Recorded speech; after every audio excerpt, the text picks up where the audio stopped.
கதவை திறந்தபோது கால் மேல் கால் போட்டுக்கொண்டு டிவி பார்த்து கொண்டிருந்த சவுக்கு சங்கர்.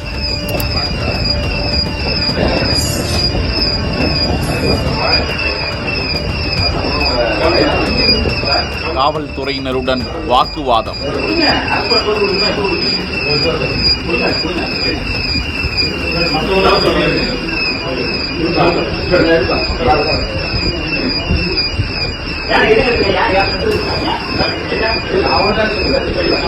எதற்காக சவுக்கு சங்கர் கைது செய்யப்பட்டார்? அவரது ஊழியர்களும் தேடப்பட்டு வருகிறார்களா?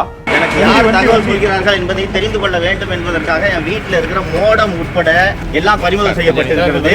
என்னை கைது செய்த பிறகு என்னுடைய போன் கிடைக்கலன்றதுக்காக இவ்வளவு நேரம் வீட்டை தலையீடாக புரட்டி போட்டுக் கொண்டிருக்கின்றனர். காரணம் கையாலாகாத திமுக அரசு. கையாலாகாத திமுக அரசு தான் இந்த கைதுக்கு காரணம். தேர்தல் சமயத்தில் சவுக்கு மீடியா செயல்படக்கூடாது என்பதற்காக பொய் வழக்கில் என்னை கைது செய்திருக்கிறார்கள். நீதிமன்றங்களின் மீது எனக்கு நம்பிக்கை இருக்கிறது.